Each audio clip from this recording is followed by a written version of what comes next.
My name is Johanna Taylor. I'm the senior producer at Vault Creative Arts, which is the organisation that produces Vault Festival. My background is mostly in theatre, so if you're part of the comedy or lates programme, I may not cover some of your specific questions, but I will certainly try.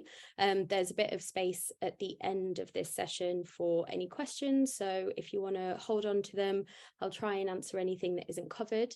And then if for whatever reason I don't know the answer, you can ask the programmer from either comedy or lates and they'll definitely be able to help. But that's my little disclaimer. But I'm sure that there are a lot of transferable issues and skills within that I'm going to talk about today. So hopefully this should be helpful for everybody. So a tiny bit about me. I am a mixed race woman, originally from Swaziland in Southern Africa. I grew up in Derby in the Midlands, and I'm now based in London. I have a particular interest in developing new work as a producer and have worked as an independent producer with shows and sharings at places like the Roundhouse, Hackney Empire, Warwick Arts Centre, Pleasance Theatre, and I've also worked with organisations including Dance 4 in Nottingham, Birmingham Rep, Arts Council, Culture Mall and Improbable Theatre. I'm now working with Vault Creative Arts and I've been here for about 4 months, so still reasonably new, but I think with everything's constantly changing, isn't it? So I think it's fine. So today we're going to be talking about, I'm going to give a quick overview of what a producer does. Then we'll talk about the different types of producers, just for a bit of sort of context setting. And then I have broken down what I think the kind of key responsibilities of a producer are into money and contracts, creative development and timeline and project management. We'll talk a bit about self-producing against finding a producer or a general manager to take on your project, and then we'll talk a little bit about or it's more of just a reminder for some upcoming workshops and then some space for questions at the end. So hopefully we're all ready, all listening. I'll get started. So what does a producer do? I've taken this quote from a book called So You Want to Be a Theatre Producer, which is by James Seabright, who's a commercial theatre producer. And that says the producer's role can appear confusing and indefinable. The briefest of definitions would be that the producer is responsible for delivering a good show on time and in budget.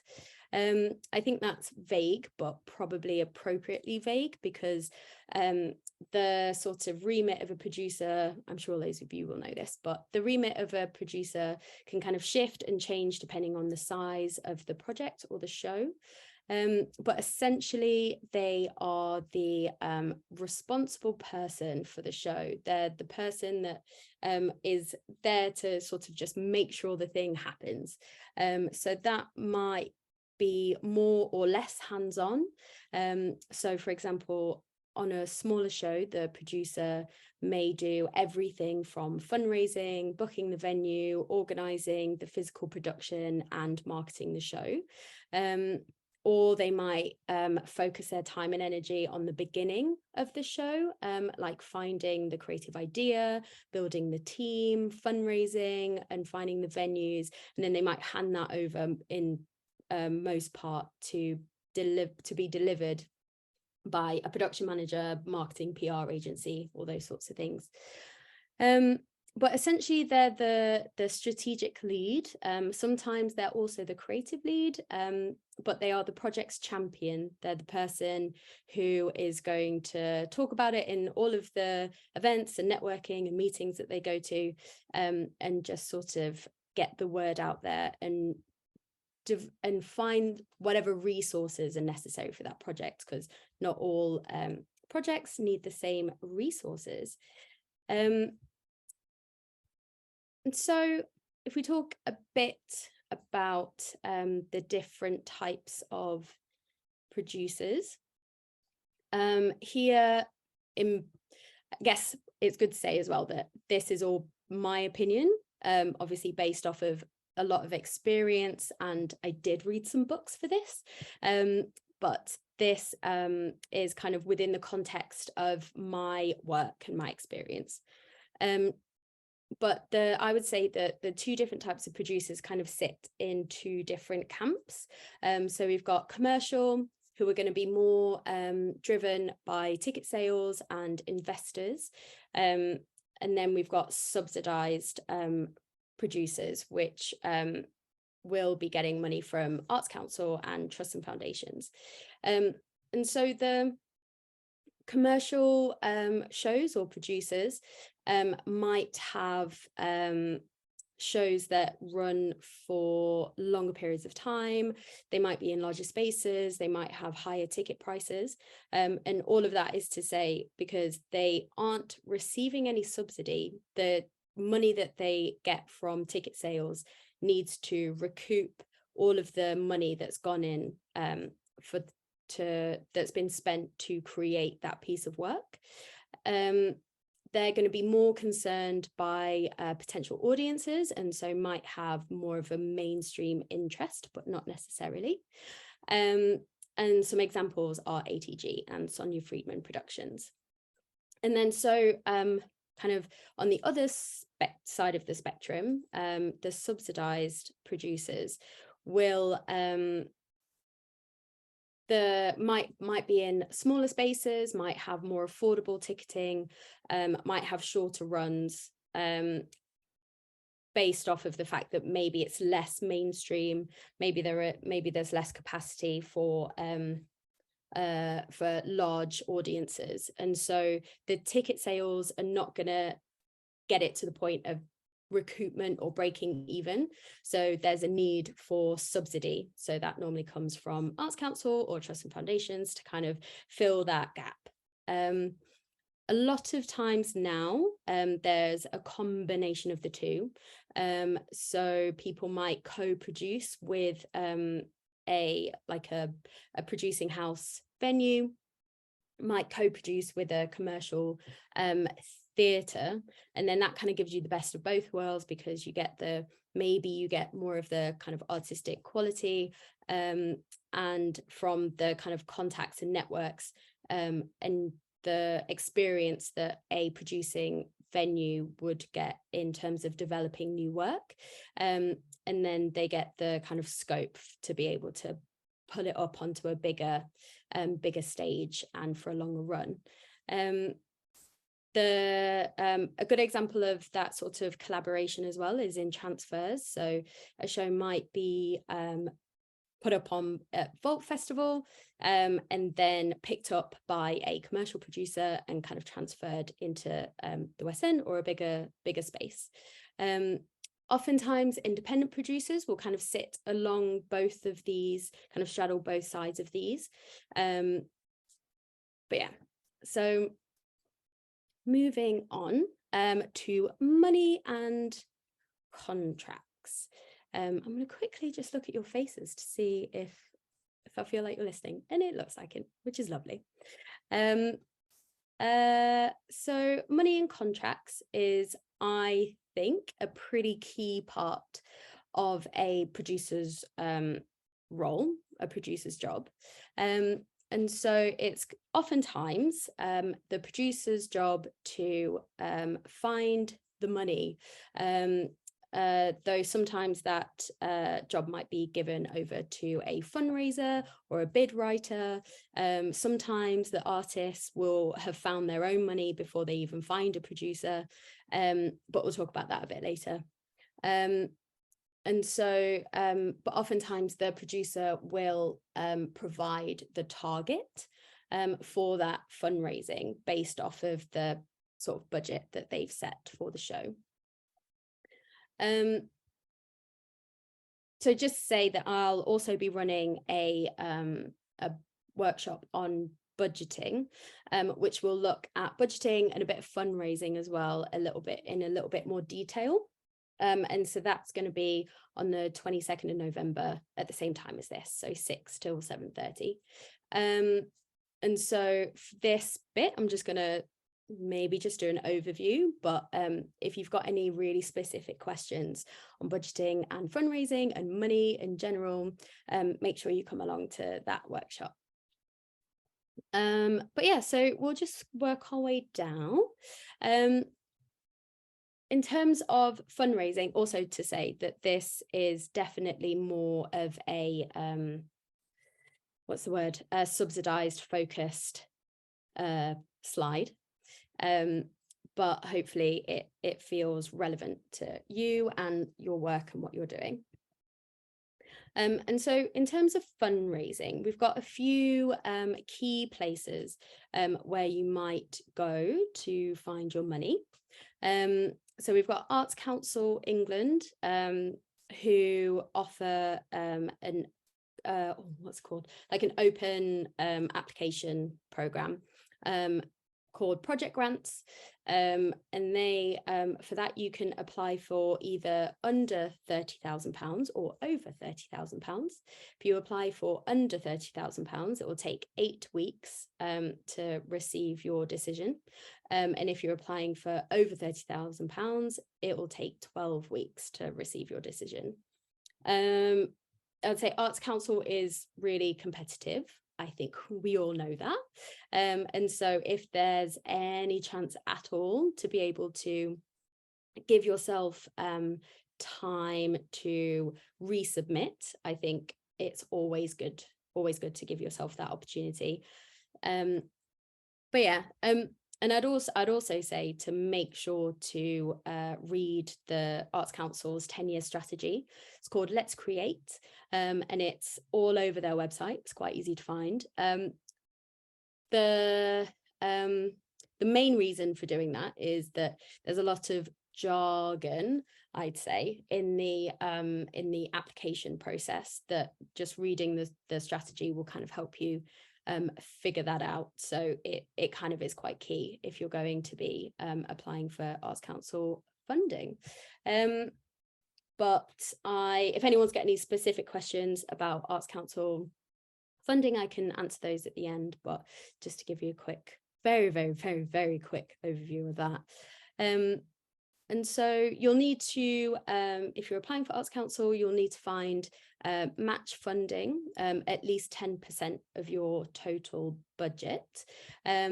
And you can use your expected ticket sales as part of that. And there'll also be a bit of in-kind support that you can include in your application that's coming from Vault Festival.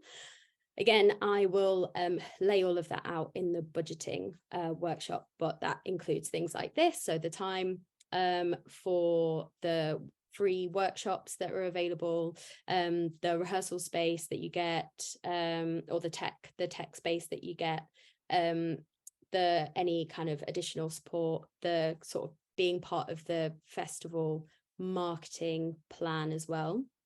It's all stuff that you can put a good monetary value on, but I'll go through that in detail on Tuesday. It's starting to feel like they're so interlinked. Maybe I should have done them in one, but we're here now. And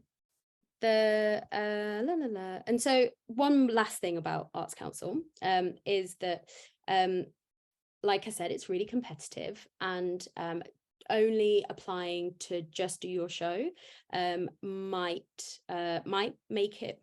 you might be able to write a very, very competitive application based off of that. But I think it's often helpful to include some additional wraparound activity, some additional engagement with your target audience, or with a particular group that your show is trying to engage with. So I would definitely think about trying to create some wraparound activity to go with it. Next, we've got trusts and foundations. This is a difficult one because usually you need to be a registered charity to be eligible to apply. So assuming that not many of you will be registered charities, but I just wanted to sort of put it on the list to make it really clear that it is potentially an option. I think there are a small handful of trusts and foundations that you can apply for without being a registered charity. Off the top of my head, I think that's Grand Plan, Victoria Wood Foundation, and the Unity Theatre Trust. I'm not 100% sure when their deadlines are, so they may or may not be helpful for Folk Festival, but they're kind of good to have on your radar. And then I'd say that we've got sort of donations, crowdfunding. So this you'll be kind of going through one sec. Oh no, there we go. So here you'll be, so this will be more for your networks, your friends and family. You might be, I think crowdfunding can be really helpful and a really valuable fundraising tool. I think that it's potentially, you need to be a bit careful about how often you're doing it, because depending on who your friends and family are, they might not be able to donate multiple times. So I think being really strategic about when you're utilizing crowdfunding as a tool, I think can be really good. You might want to think about using like a crowdfunding website, and also thinking about what sort of gifts that you can provide for your donors as well. So they might get a free ticket if they donate a certain amount. They might get, I know sometimes if you've got a name in there, it's like meet the cast or meet the director. So thinking about what your assets and your resources are and how you can leverage that in terms of crowdfunding. And I guess as well, you might have a, if depending on what the topic of your show is, there might be an opportunity to work with a charity. If you kind of develop a partnership with a larger charity, they're more likely to have budgets rather than smaller charities to kind of, I'd say probably in terms of outreach and partnering with them to kind of get the word out about their charity as well. And you can use the arts to mobilize and inform. So I think depending on what your show is, that can be really worthwhile. So in terms of budgeting,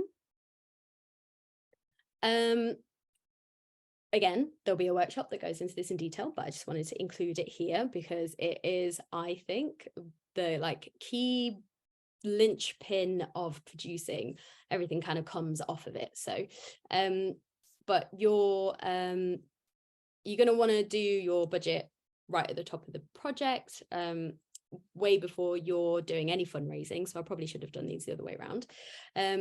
But yeah, I think you need to research how much everything's going to cost, including your team members. And so that might be having a look at industry agreed rates.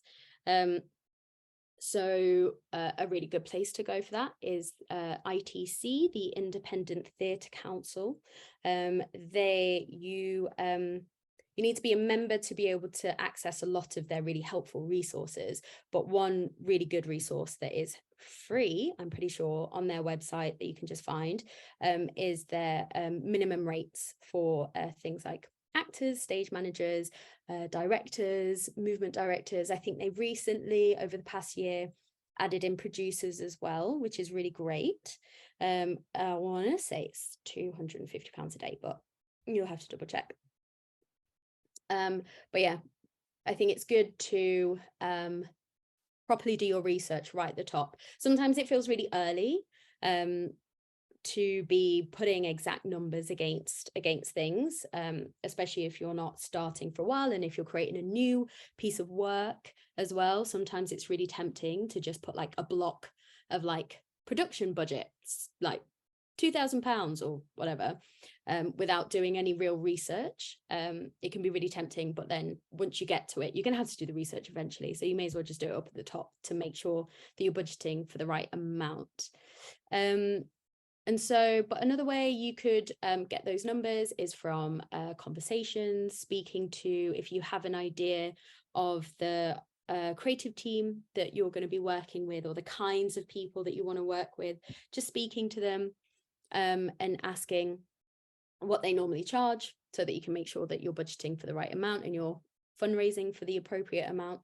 Nothing worse than being surprised by someone's fee. But by that point you've already committed and you really want them, so you need to find the money. So it's best to just ask that question right at the beginning. Again, like researching the cost of your materials is really important, and have a real think about like in detail, in your mind's eye, kind of go through the whole process and think about all the things that could cost you money. So things that often get left off are like travel, as in like a van to transport your set around. Storage, you might need a bit of additional storage if you're doing rehearsals that finish a week before the performance. What are you going to do with it? Like your set or your costume or your equipment in between that point. So thinking about if you need to pay for storage unit, and then insurance, which we'll talk about in a little bit more in 2 bullet points time. But yes, and back to budgeting. So making sure that you have a contingency is absolutely imperative.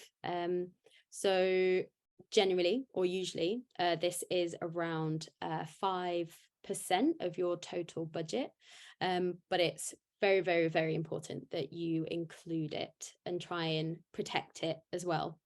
I'd also recommend, if you can, creating 2 budgets. So having your like full funded budget, like you got your Arts Council grant and you hit your donations target and you're flush, everything's great. There's that version, and then there's also the we didn't get our Arts Council funding, or we haven't reached our donations target, whatever you think, whatever risk there is financially, try and mitigate that with creating a second budget that is a bit smaller. And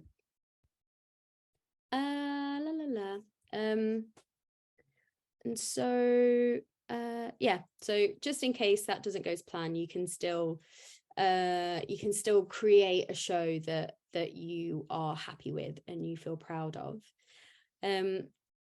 And so after that, we've got cash flow and bookkeeping, which again is often the thing that lands with the producer or the general manager, if you have one of those.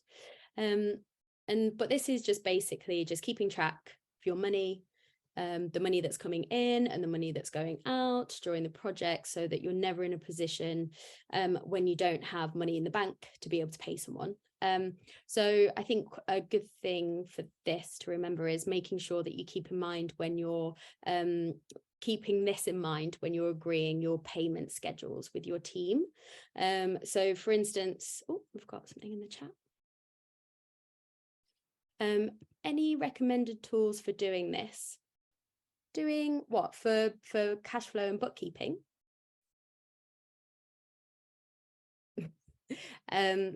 I think if you've got a small project, I would recommend just using Excel or Google Sheets.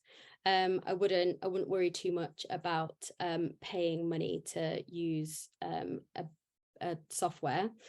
However, if you have a slightly bigger project, you might want to use something like Xero. Xero is really good and helpful. But yeah, I think probably just a good solid Excel spreadsheet is probably fine.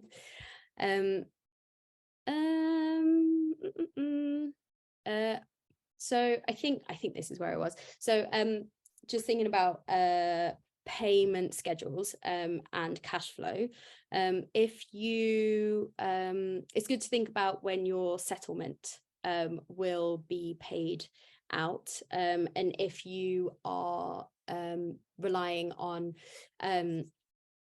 donations, keeping an eye on when you're actually expecting that money to come in.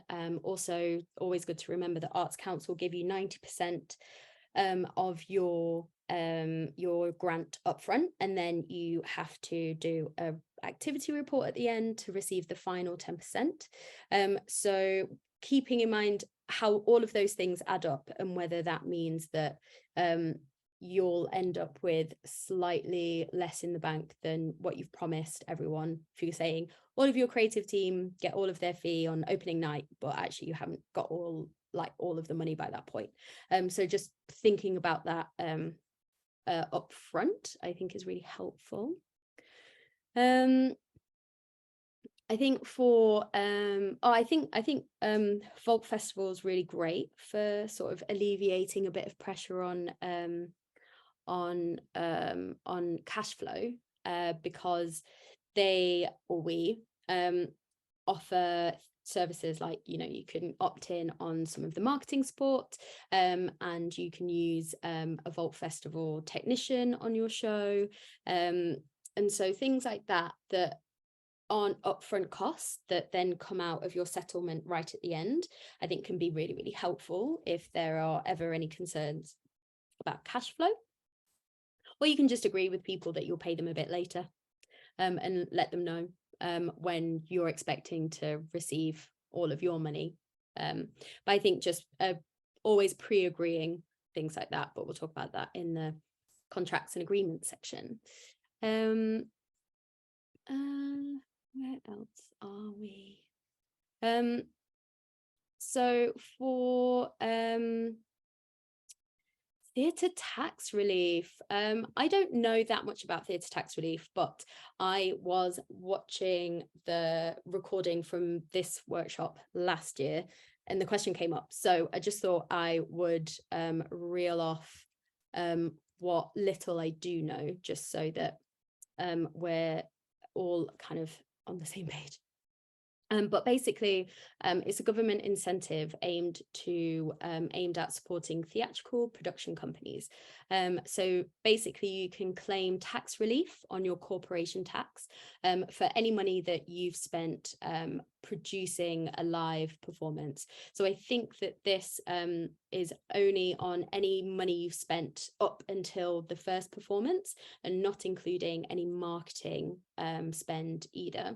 But that sort of process of making and creating, you can get a certain amount of that back. I think we're currently there's currently a temporary uplift, and I don't know exactly what it's sitting at, so I won't say it. But you can find the most recent numbers on gov.uk. Just by typing in theatre tax relief. It's quite easy to find. But the sort of main things to be aware of with that are that you need to be a registered company. So as a freelancer, you wouldn't be eligible. Also, very much keep in mind to not take it, to not account for it within your budget, because you won't be receiving that money until the next financial year.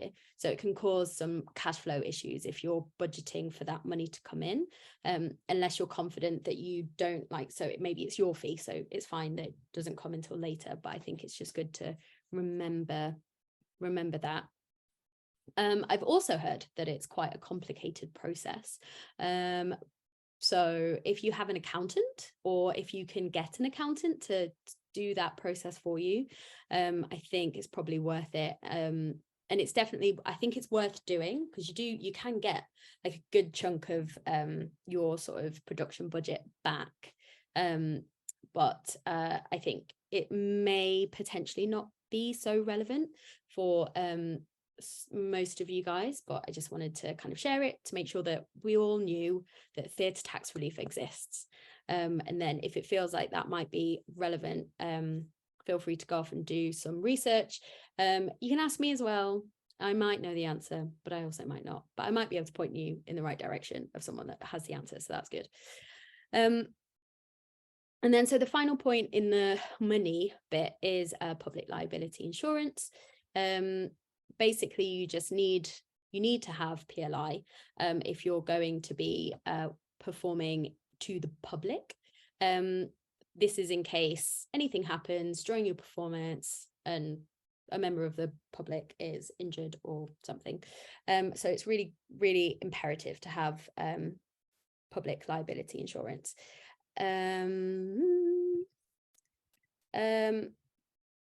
We Vault Festival are working with a insurance provider called Encore Insure. So they are providing insurance for, let me quickly check if, they're providing insurance like a special agreement with us for Vault Festival shows.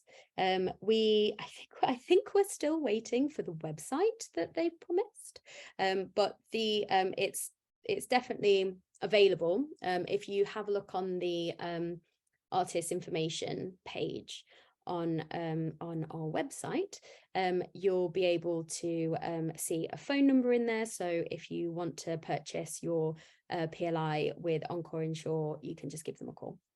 But hopefully there'll be a website soon, and it'll be much easier to do and easier to find. One thing to be aware of is that if everybody on your show is covered by their individual equity insurance, and then that means the whole show is, but if there's anybody that isn't covered by equity, then you need to essentially purchase a whole new PLI to make sure that the whole production is covered. What else is good to say about PLI? So you can often buy either a year-long cover, or you can great. Connor Pierce says apparently if you go through Encore's quote creator, you can click Vault button at some point during the process that applies the discount. Thank you very much. Fab. And then I'm gonna leave the questions. Feel free to shout if you've got any burning questions, or there's space at the end as well. We can have a proper chat then. Where are we? So yes, or you could just buy PLI for just that show if you're not going off anywhere else. I had a show recently that was just a week long, and I think it was like £90 to insure it, so that was good. And so moving on to the contract section, so I think it's good to think about what legal structure you need.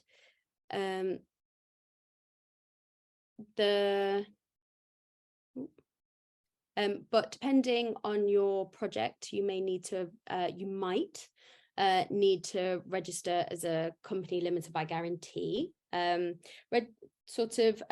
Registering yourself as company basically just means that you're not personally liable for any costs or anything.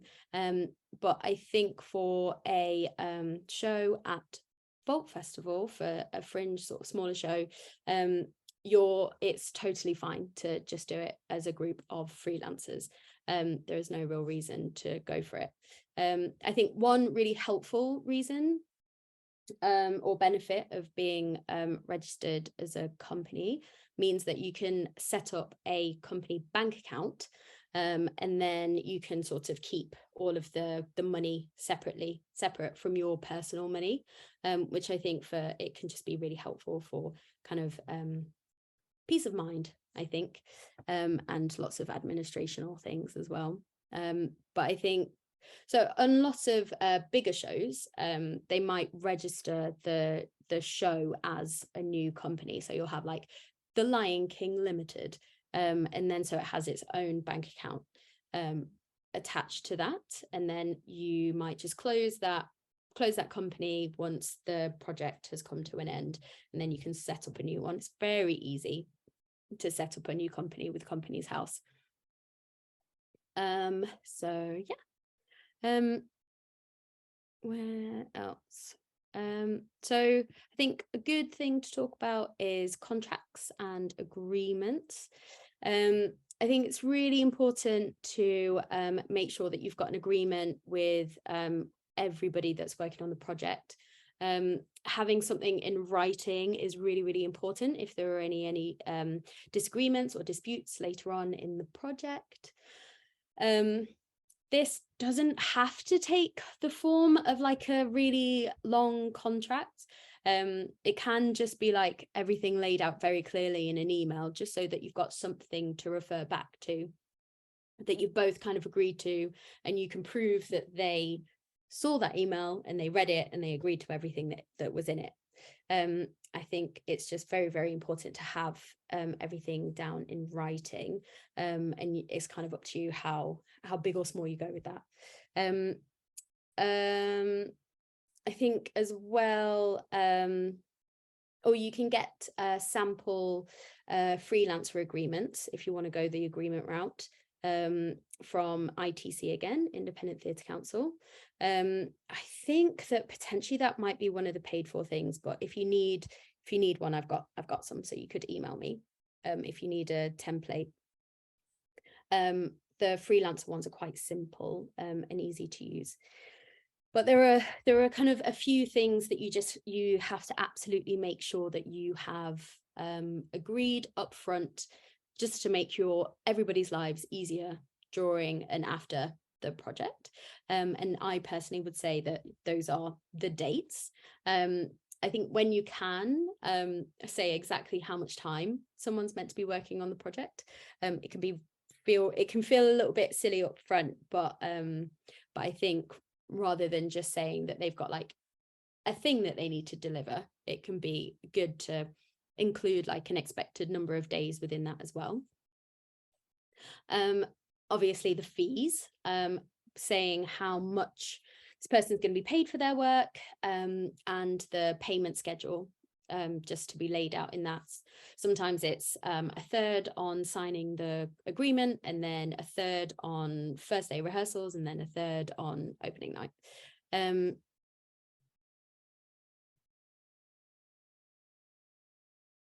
Yes, that's a very good point. So someone said dates, yes, but any claim on rights and or future development should be boxed excluded. And so the dates, fees, and then we've got royalties. If you're offering royalties, needs to be included in the agreement. Any rights, so basically whether if you've got a writer, they'll often keep the ownership, the IP of their writing, but they'll give you the rights to use it for a certain amount of time. And yeah, but absolutely, like forgotten their name already. Someone just said it's really important to kind of have a time limit on those rights and when you can use what work. Also, you've got the right of first refusal, which is a really important one to include or purposely not include, depending on who it is. So that is basically if your project has a future life, the right of first refusal basically says that you will go to that person first to fill that role. So if you've done an R&D with a scratch, and then you might absolutely want the sound designer to come back onto the project, so you would give them right of first refusal, or maybe if you're not 100% sure because it's an explorative development process, you might not include it. Oftentimes right of first refusal is more relevant for performers, I would say.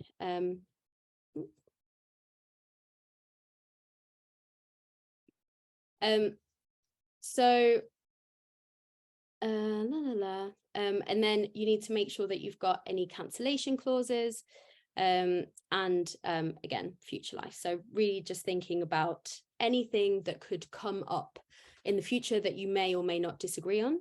If you're wanting to take that work to a different medium, it's really important to include that as well. So anything about maybe you want it to turn into a radio play, or you want it to go on screen, making sure that you're really clearly laying out the expectations around all of those things right at the beginning. I think it's very helpful to think about contracting as if the show is going to be like the next big thing. So making sure that you are really protecting your work and really protecting your IP, and not just assume that you're like, oh, you know, this is just a little thing, it's all right, and then we'll kind of figure all out the details later. I think if you can, just try and get everything agreed and written down right at the beginning. That's kind of the same for any co-producers and any venues that you're working with. Obviously, a venue is a more simple contract, and that's just talking about their responsibilities and your responsibilities and how you're splitting the money. So with Folk Festival, you would have already, I think, to be on this workshop, you would have already signed your contract, so that's good. But I think with everybody that's involved, just having some sort of agreement in writing can be really helpful. So I think another really good thing to talk about, and a little bit more fun, is the producer's role in terms of creative development. So depending on when that producer kind of comes on board, if you're kind of working with a producer as a kind of co-founder style things, that you've approached them with, or you've been approached with a script or just an idea. I've worked on lots of projects where the director or the writers just come up to me and said, I kind of want to do a show about this thing. And then I say, oh, that sounds like fun, sure. And then I kind of help them build up the team, build the idea, and then figure out where it should be. And so in this process, you might be commissioning. So you might be working with a co-producer, like a venue or a production company, to commission a new piece of work. You also might do it by yourself. So you might fundraise for that money and then commission someone else because you have an idea, or you might just work with a team to kind of build that up. Sometimes this is in response to a particular theme that the co-producer might be really interested in at the time, or maybe it's just something that you just really like. Sort of creative team building, again, I think is a really sort of key part of a producer's job, and what they do, and kind of what makes the job fun for me personally. So you might work with the lead artist, that could be the writer or director, to figure out what roles there are that need to be filled. Does the show need a designer? Does it need a fight director, a movement director, production manager? Like, all of that sort of depends on the idea itself, and also the scale. And so I think as well, obviously, it's really important to think about the representation of your team, making sure that it's representative of the audience that you're trying to reach, of the story that you're trying to tell, thinking about, are these the right people to be telling this story?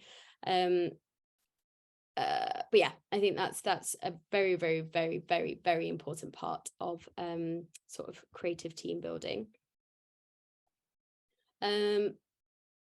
So then we've got research and development, readings and workshops. So that's, I think, a really key part of developing a new show, and that sort of like creative development, creative part of producing.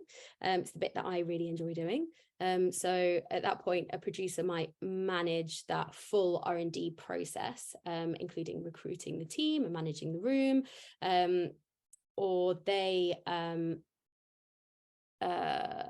and they'll manage the invite list and a sort of key part of that. So if you're having a sharing, and then you a key part of that sort of process is inviting the right people to come and see that early version of that work. So I think a good producer often has a very good little black book. Not a literal one, because I feel like no one really has that anymore, but a really solid spreadsheet of names. And then I think as well, like similar to budgeting, thinking about your audience right at the top of the project, thinking about who is this show for, like how are we going to reach them? Maybe you can bring your potential target audience along that process with you, along that creative process.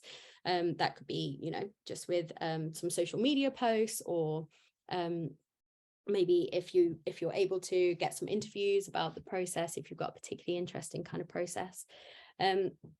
But yeah, I think that's kind of a really important part of the puzzle that often a producer will be more likely to think about, rather than the artist might just be thinking about the work. I think that's often the sort of key question that I ask when I'm working with an artist on developing something new. I'm like, this is all great, but who is it for?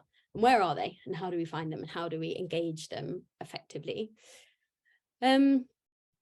So now we'll move on to timeline and project management, which I think is the sort of like final puzzle piece for the sort of producer's responsibilities.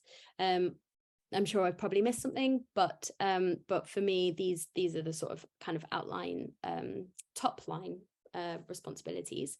And so here it's basically just, managing the development, the creative development process, the rehearsals. That might be the sort of marketing comm strategy, the performances, any evaluation and future life. But then there are key dates that you kind of need to be very sure of. You might have auditions, you might have, I think it's really good to think about when your announcement is, obviously combining that with Vault Festival's announcement to really kind of bolster your own engagement. I think being part of something like Vault Festival is really, really helpful for that kind of increased engagement as well. And then, of course, your Eventitron deadlines, make sure that you have them in your timeline. That's really important for us in managing this process as well. So making sure that you have a little reminder. You'll receive lots of reminders from Vault Festival, but making sure that you've got that clearly in your timeline, in your production timeline as well. So yeah, so I might pause just for a moment, see if there are any questions that anyone has. I know I've talked a lot, I'm so sorry. Oh, yeah, go ahead, Connor. Oh, hey there. Thanks for all the info so far. It's been really useful. Just whilst we're on the Vault Festival deadlines, is there any opportunity if, for instance, we have like an updated press release or some updated marketing materials, is there an opportunity or any way to update those once we've submitted all of the stuff for the marketing deadline, or is that sort of ship sailed for now? No. You can update it. I would recommend that you let the marketing team know if you're updating it on Eventitron, but I'm pretty sure you can go in there and update it at any point. Obviously, if you update it after the announcement, if any of that particular information was in the press release or in our announcements, it won't be changed, but you can keep updating it. That's not a problem.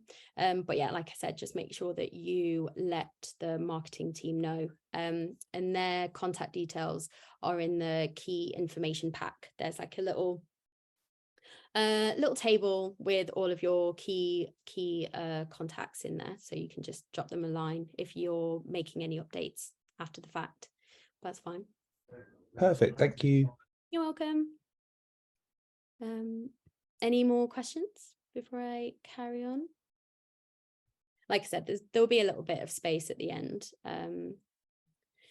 Cool. So this is me carrying on. So I think that it's probably worth thinking about if you're an artist, if you're planning on self-producing, to think about that timeline, and to think about your crunch points, and to think about whether that is going to work. And it might be totally fine.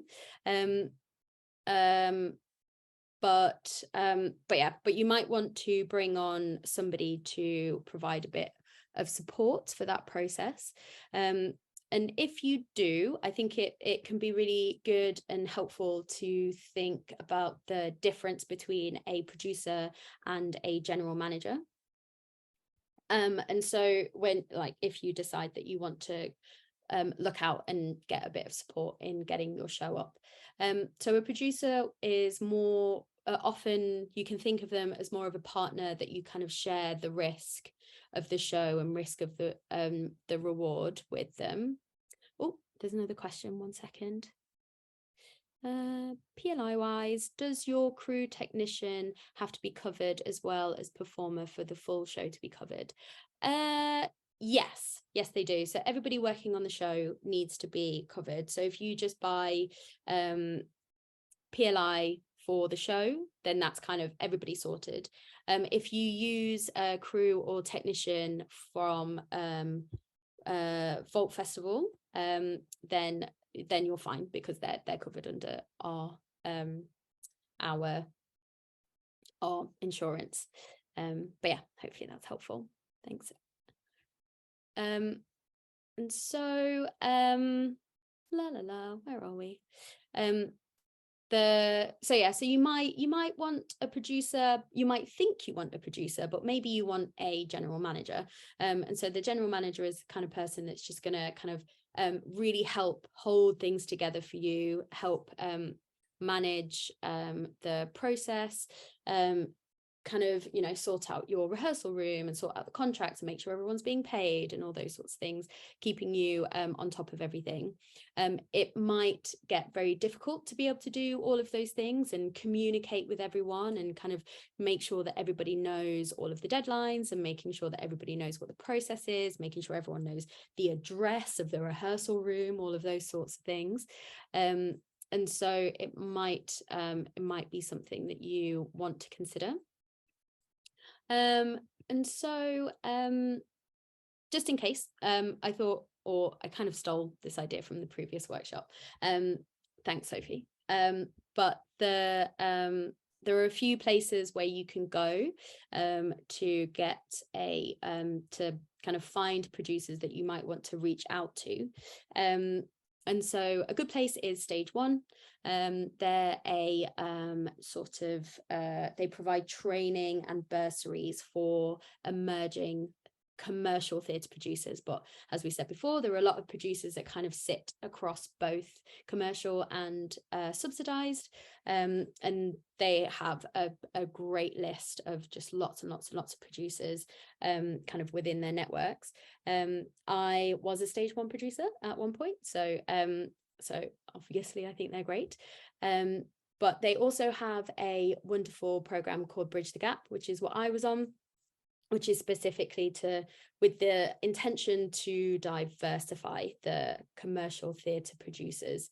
And so depending on what exactly you're looking for, you can just have a look. I think they've got like a Meet the Producers page on both their bursary and Bridge the Gap. And then you can kind of have a little look through.